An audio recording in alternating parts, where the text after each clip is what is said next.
Good morning, everyone. Welcome, Team Dodo. I'm happy to tell about our cooperation, about us. Overall, when they invited me, I was sure that I will be talking specifically about interaction of two companies, what we're doing for Dodo, what have we done for Dodo, but the team that is making this broadcast stream, TV show, you name it. They told me that the franchisees are watching, the entrepreneurs are watching, they're active, they're excited, they're interested, and they will be very curious about the history of the company, about the cases with good ending, with a happy end. That's why I will be first telling about our company and then share a few points which are interesting regarding our cooperation with Dodo. Our company was founded 31 years ago. It scares me even to say this. But today, this is a group of companies. We have over 900 employees, and most of them are outstanding specialists. Of course, our main asset are people, just as for most companies today. We are present in 6 countries. In addition to Russia, we work in Ukraine, Belarus, Kazakhstan, Kyrgyzstan, Uzbekistan, Mongolia, and USA. We have about 20 branches in Russia. Those are offices with warehouses, so we are covering most of the economically active territory of Russia. We have been working with major key accounts in Russia. Either we have been working or working at the moment with these key accounts. We are mostly specialized in QSR, largest QSR networks, including Burger King, Dodo, KFC. We're not working with McDonald's though.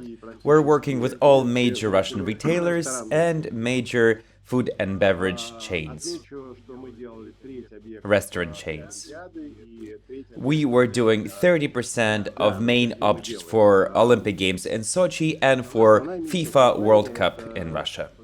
We design and equip food and beverage venues of all kinds of formats, starting from shawarma next corner to the major food production facilities and kitchens. Mostly we talk about restaurants, cafes, pizza restaurants as well. Those are our specialty. Of course, we provide supplies, kitchenware, all kinds of services. A few words about the structure of our company. As I have said earlier, we have branches in Russia and outside of Russia. Also, there's the service part of the company that consists of 2 parts. First, service center in Moscow, which is a big one, and service aggregator called Naladil, meaning literally fixed it. We have been working with this aggregator for a long time, and they connect us with another 200 subcontractors all around Russia. So we provide services almost everywhere in Russia, in all more or less major towns and cities, thanks to this service. Also, we have 4 major factories. Interia factory, making furniture for Dodo as well. Another factory called TTM, they produce the brand called Robo-Pop. They produce equipment and hardware also for Dodo. I will talk about that in more detail later. Another company, another factory of ours is Sikom, a distinguished St. Petersburg company. They are known with their pancakes and grills.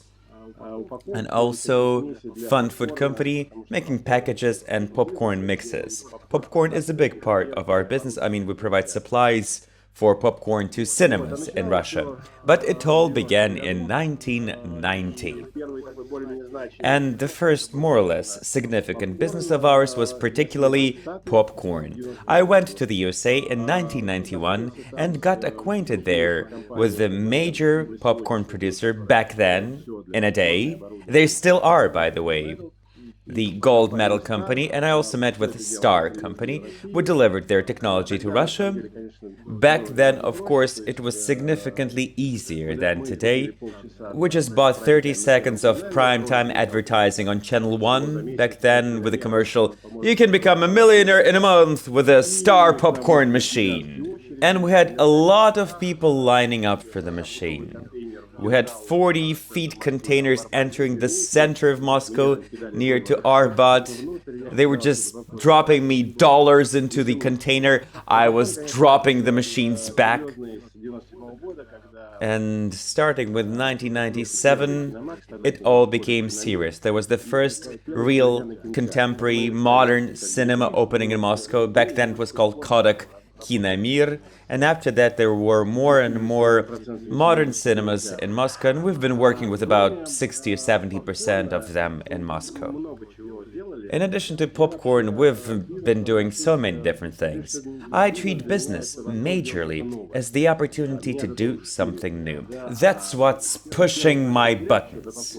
Our first competitor, even before popcorn, was the company Komos, which makes stationery supplies.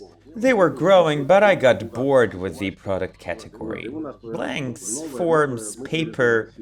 So we delivered KitchenAid mixers, vinyl siding, tiling, even soft tiling. I mean, we were selling all kinds of products and then selling those businesses to partners. So, 16 years ago, I was truly excited with the factory called TTM. We actually built it completely in the greenfield. We just put the equipment and began working. I actually graduated university as an engineer, and I think my calling is to be an inventor. So this factory gave me the opportunity to create something entirely new, and I got completely immersed into the workings of this thing. We have been making all kinds of things there, including even cotton candy. And still do. Now we produce a wide range of equipment for chains, such as Burger King. We make literally everything for them, as long as the Americans allow us to enter their business. We're making these stoves and ovens for Dodo and many other things. Another special thing is popcorn for us. It has always been. As an engineer, I took a look at the machines for mixing, and they've been like this for 100 years. And I did realize that this is not the best thing ever, so we invented this machine called Robo-Pop. This is the first prototype made out of sticks and rocks, but of course this is just the first minimal livable product. Then of course it got so much better, we patented the device. So the idea of the machine is that the popcorn explodes in the hot air without any consumption of oil. Therefore, there are no cancerogens or trans fats. Popcorn is more healthy and it contains less calories. And this machine requires twice less resources because half of the resources are oil, half of the costs are oil. That's why this machine is super efficient. We got patents in Russia, US, Europe, and we provide it all around the world. We're especially proud of it. Another reason to be proud, our partner, Gold Medal. As I have mentioned, we have been their partner for about 20 years or so, 30 years, and now they are our dealer. They're selling our device in the US. A reason to be proud. Also, using the developed technology, we created additional production lines, big production lines, to produce popcorn on a large scale, and we provide this assembly lines all around the world. We have even delivered this production line to Switzerland. Recently, we completed installation in Romania, in Transylvania, where, as they say, Dracula lives. And we're going to build this assembly line in the US. A very competitive birth house of popcorn. Also, we've invented this special caramelizer machine for popcorn, also one of a kind. And this cotton candy machine, you would think, what can be invented there? Nevertheless, we have installed a turbine which puts the stream of candy up, which allows us to make tricks. And making of cotton candy is a show. It's not that you sell this sweet thing. No, you sell this process of making it. And with this machine, it is possible to make really big portions, making a true spectacle out of it. So we sell these devices all around the world. Our major market outside of Russia is the US. We even have a major warehouse in Jacksonville, Florida. I've never been there yet, and I'm going there in 2 weeks, flying to the US actually tomorrow. Now, let me talk about how we work with Dodo, about what we do for Dodo. Fyodor sent me this contract. This is our first contract dating January 2012. So this is the first contract for us to supply equipment for Dodo. We were the first ones, and we're proud of it. Let me tell you about a couple of things. We've been doing many things for Dodo. We install equipment, hardware, etc. One of the things that, in my opinion, are significant. Donor 42 opened last December or November, if I'm not mistaken. The leader of the project, Magomed, approached me. Of course, we've known one another, because he was making a restaurant as well. We presented together at the conference, etc. He requested for me to make a grill, because there has never been a particularly appropriate grill for a donor place. Let me reiterate, the concept of a donor technology is not the standard barrel of meat that you often see. They're cutting the meat of that barrel. Of course, that sort of barrel does not correspond to any sanitary requirements and norms, because the conditions for bacteria there are just so good. So, that's why Donor 42 needed a special kind of grill. So they put the pita bread on the grill, it gets heated while the shawarma is being made. So we have this crunchy surface, then you put meat into it, you wrap it up. It looks quite high-tech. There were no ready-made solution in the market, so we developed this grill. The problem was to distribute heat gradually. You see this infrared spectrum. The induction grill on the left, which we considered as a solution, you see how the heat is being distributed not gradually. And here's the heat map of our grill. The heat is being distributed throughout the entire surface. We actually use the bi-metal surface that we use for our popcorn machine. So this one heats gradually. So we built this new grill, we installed it, launched the donor, the sales grow, and all of a sudden we realized that this technology is just not enough, that we need a much bigger grill. So this is Fyodor telling about the technology at your 10th anniversary celebration. And here it is, the newly made new grill. First of all, it got much bigger. Next, it's the conveyor. You put the pita bread on the left, and on top you may see the section for hot meat, sauces, cold section, vegetables, and cold toppings. And shawarma is traveling from left to the right. The surface becomes crunchy and ready for the wrap-up and handout. Let's see how this will work. Another interesting thing that we've been doing, all kinds of ovens. This is our challenge accepted. This is what drives us and clicks our buttons. We have developed the 3 of them already, using American ovens as prototypes. These things do work. We had some problems with quality control. Initially, there were problems with conveyors. Now, we've sold a few dozens of these ones, and the major problems, we're not hiding it, is relatively big energy consumption. They consume normally 10% more than the competition.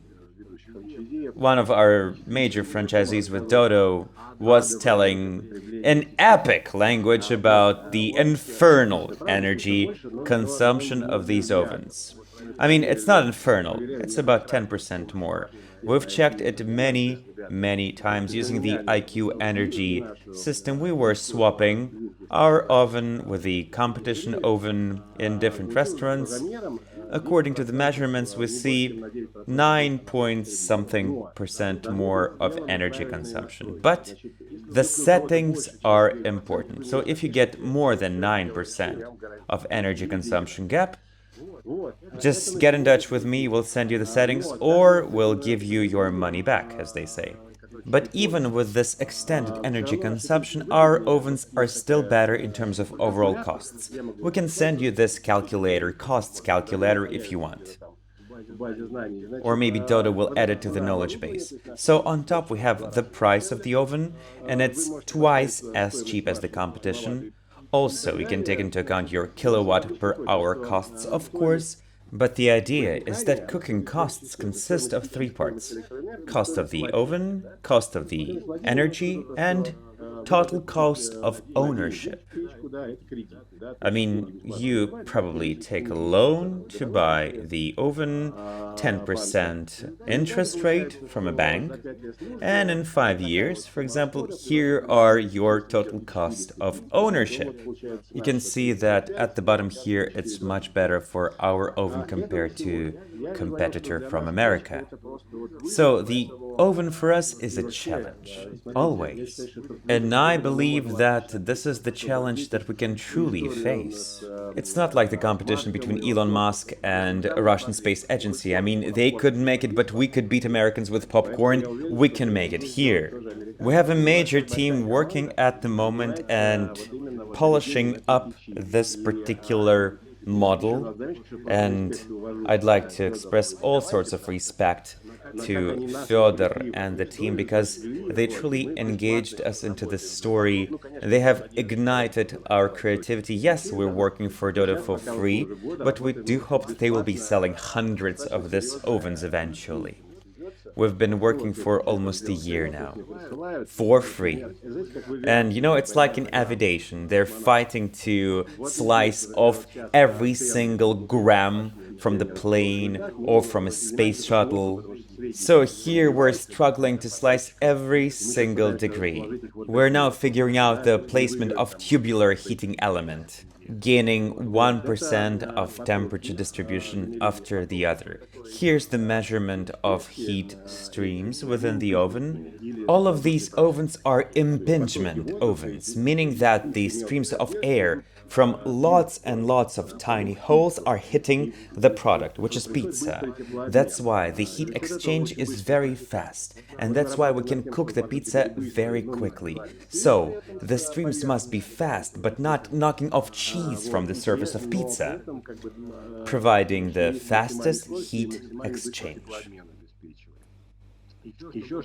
Another new thing in this particular oven, and I truly hope that we will release it by fall, this is this new Robo-Matrix system. This is the global trend to install the Wi-Fi GSM device within the oven that will send all of the data on the workings of the oven into the cloud, so that it is possible to monitor the operations of the oven in detail via sensors. Another advantage of this approach is that it's possible to distribute new recipes throughout the entire chain. Another advantage is that it is possible to avoid complaints and assure quality control, because it's possible to now remotely send settings to the oven, or just check at least the settings of the oven. So here's the example of dashboards with data from the oven. Yes, another important property of this particular Robo-Matrix technology.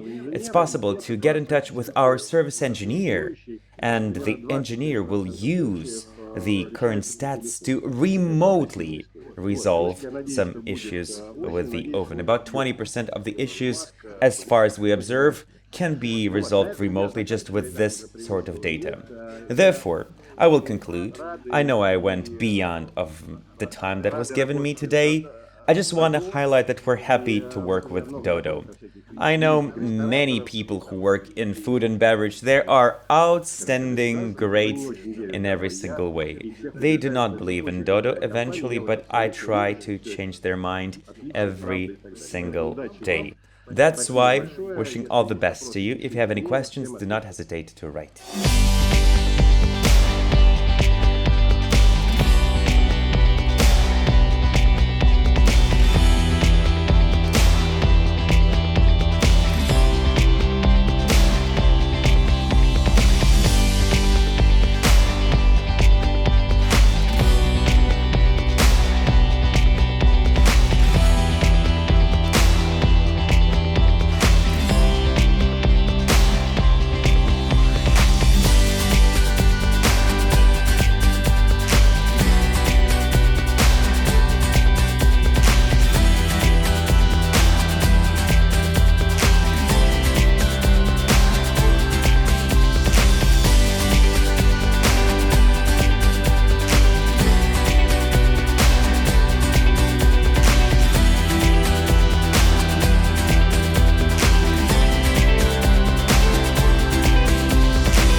Hi everyone, my name is Sasha, and in Dodo I'm in charge of IT. Let me tell you about what we were doing with Dodo IS in June and July. First, a few footnotes. I will be mostly speaking about the things that are active and working in production. I mean, I will not be talking about the updates that will be in the upcoming release in just a few days. Still, I will not be talking about them. Of course, there will be a couple of spoilers, by all means, I cannot do without it. But still, stay tuned for a couple of exciting updates for Dodo IS. And another small remark. I know we are going to talk about what has been released into production. But every time when we make this sort of presentation, we need to pick what exactly we will be talking about. We update Dodo IS a few times a day sometimes. Or certain products may be updated 5 times a day. That's why for this presentation we pick the most interesting and impactful updates that, in our opinion, made the strongest impact on the users. So let's go, shall we? I split my presentation into 2 major parts. First of all, we'll be talking about the changes in the market. Of course, we have market products and teams, we have global products and teams for all of the concepts. Let's first talk about markets. First, pizza. The most exciting update for pizza, the most evident update for pizza is Stories. Stories is the thing that majorly updates the way we interact with our clients, the way people, our clients, interact with information. Of course, this was invented by Snapchat and Instagram, and that is per se a standard for many marketing campaigns at the moment, for many products to deliver communication to the client. In my opinion, Stories truly livened up our app. Now they are available in 30% of cities in Russia. Soon they will be available all around the country, then Eurasia, then globally. All of the communications will be delivered in a new way to you via Stories. Another curious update for pizza is walking distance to the restaurant, the nearest restaurants. It seems to be the small thing, but we're using geography, geolocation, geosystems more and more for client products. If you have ever made an order via the app and just mixed up with the restaurant, even this thing will soon disappear. In a couple of weeks there will be a new interesting update to fix that sort of mistake as well. Another update for pizza. We're asking the client where the client wants to order, takeaway or in store. Take out or in store. We are now polishing up the app, fixing small details, making them perfect. Often we see that clients are confused.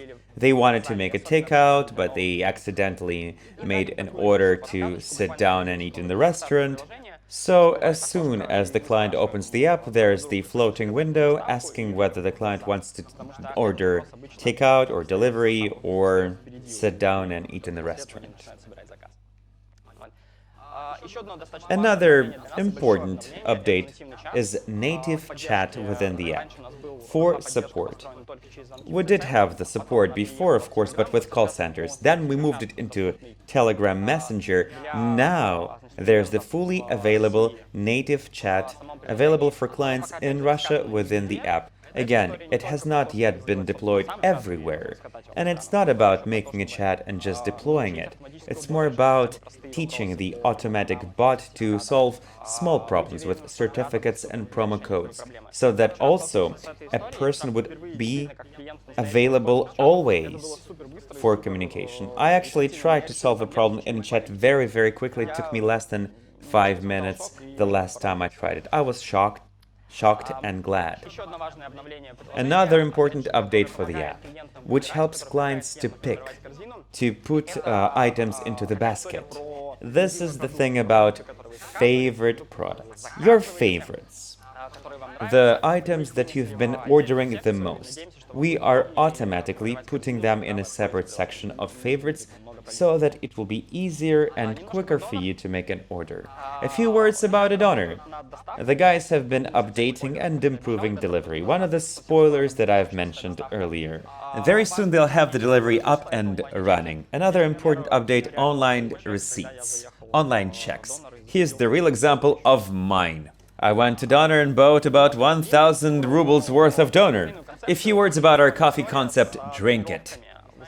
There's this very fun thing with trainings. When we opened a restaurant in Samara, there were so many guests in the first days, and the guys invented this exciting idea with kind of a training machine, a simulator that simulates orders at a certain frequency, so you can train the team to work faster and faster and faster during peak hours. This is very simple and trivial. There were no specific capital investment. You see, it's a super simple interface. However, this thing helps the team to get ready, be prepared to the flood of a ton of real life clients. Another fun point about the Drink It. There's this new cabinet and has more cells. So, the most important thing about these cells is that they're powered separately. They're completely autonomous. If one of them dies, others keep working. And there's also exciting lighting there. If you've not visited Drink It, please do go and see this cabinet for yourself. It's much more informative and reliable. A few words about our international business. We've launched Poland recently. This is a big sort of thing. IMF team has been able to put it into reality. This is not the only thing that they've done. We'll also be telling about the cashiers and our B2B products. So, a few words about our global products that are made for all of the products and all of the concepts. These products work everywhere. First thing, pretty unusual for us. This is customer feedback on the motivation screen in the restaurant. So the team can see that, so that pizza makers can get inspired. They've just delivered the order and they see the reaction of the client right away. Very motivating, but there is one peculiarity, one caveat there.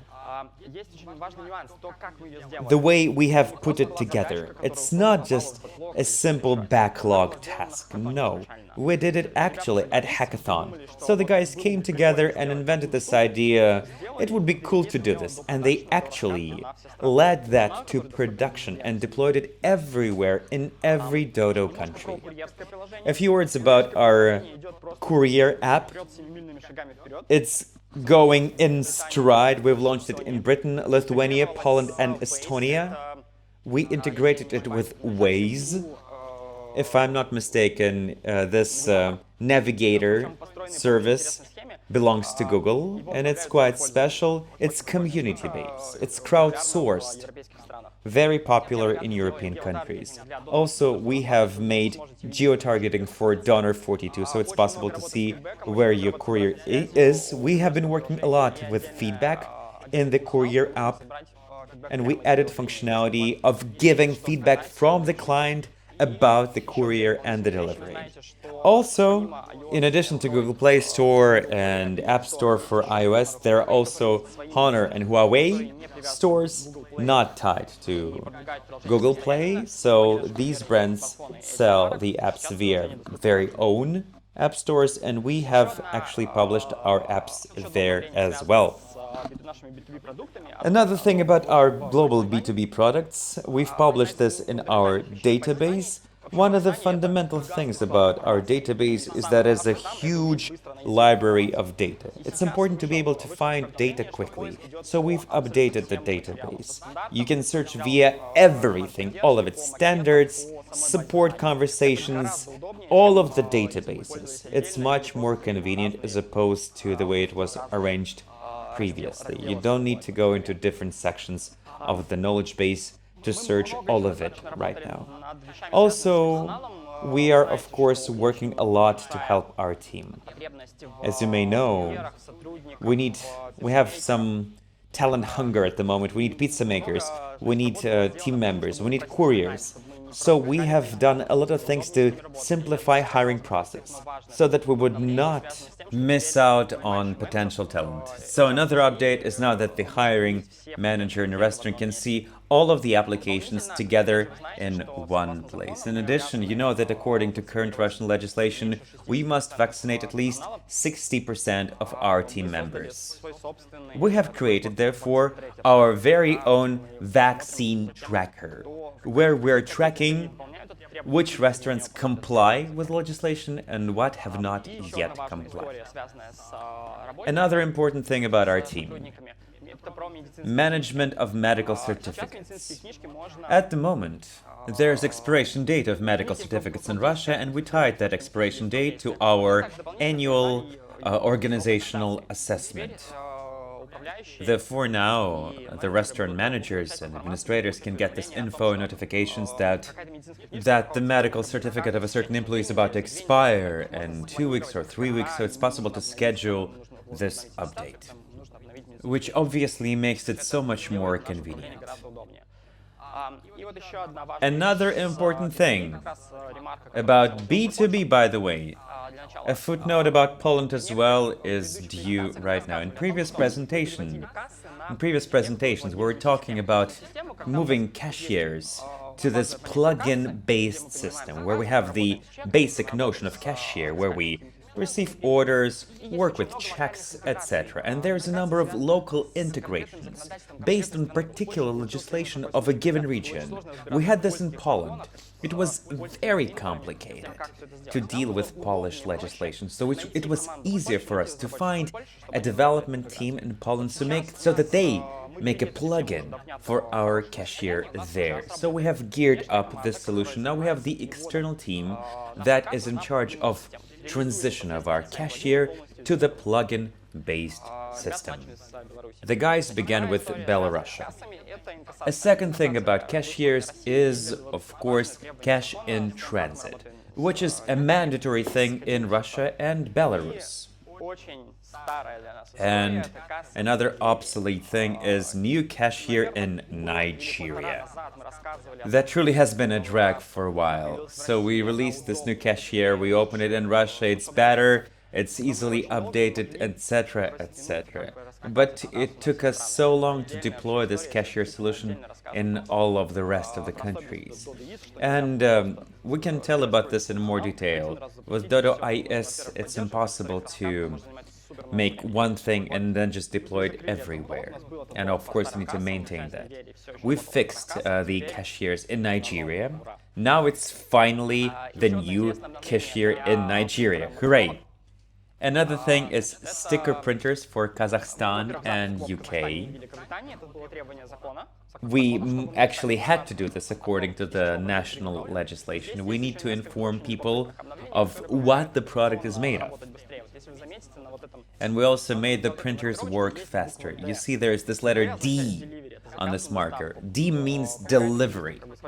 So we can very quickly grab the information and see what's up with this order in the pizza restaurant, which shelf it must go to. These little things help us to make the operations so much faster.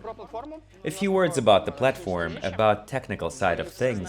You probably know well and remember well different presentations about Kubernetes, that Kubernetes is the future, this is where we're going, and we actually are. And there are still two things that are not yet there. Those are Tracker and Monolith, and we're about to move them to Kubernetes as well. Another important thing about the platform.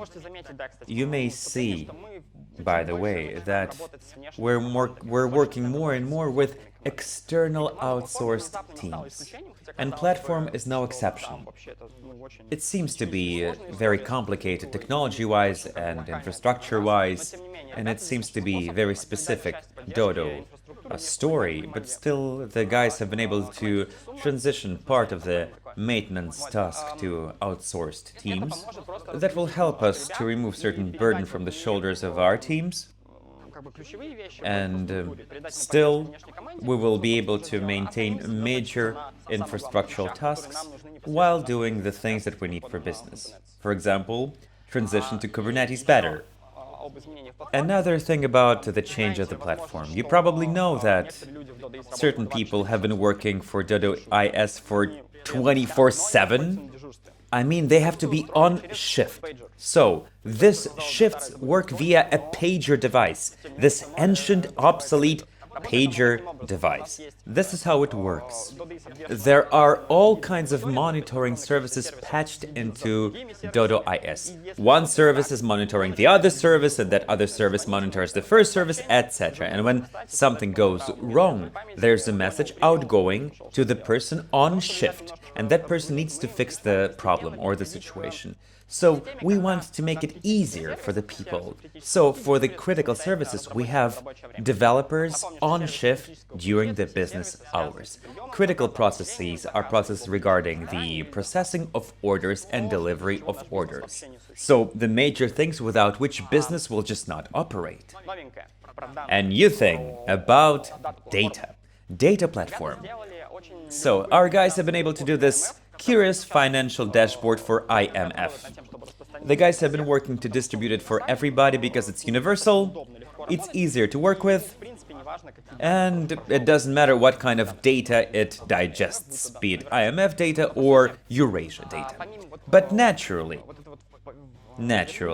in addition to this upper layer about financial graphics, under the hood we have a very powerful thing that leads us to completely new reporting coming from Dodo IS. So stay tuned for visual refresh of our reporting. New exciting things are coming. A few words about SLA. This is about the stability of the system. I have specifically put the last 2 months into the bracket, June, July, and a bit of August. This is the stability of our system. We're actually very strict about our criteria here. If the industry standard is 99.9% of availability for all of the services, even Google cannot guarantee 100% SLA. Our benchmark is actually higher. We have it in red when it's 99.5 and lower. So everything lower is a catastrophe. And SLA goes yellow when it's lower than 99.99. So you see, it has been quite stable. The system has been good. If you have heard about certain failures, that was something exceptionally particular. We had this curious SMS hacker attack, SMS-based hacker attack. They were trying to get into Dodo IS, make a ton of orders, send and distribute messages to clients. We are investigating that, but for now we have actually released a small patch to fix it right away. A few words about hiring. I'm actually approaching to the conclusion. You know about our outstanding project called Plus 100. It's not that we're going to hire another 100 people. We want to expand by 100 people. So if somebody is leaving, we need to rehire the person. So now we have actually engaged another 17 talented members of our team. I think we can make another 83 by the end of the year. So, therefore, I conclude for today. There will be a few updates to Dodo IS in the upcoming days. Please stay tuned at IT News, social networks, and the updates that are coming are truly significant. So, have a great weekend. Bye-bye.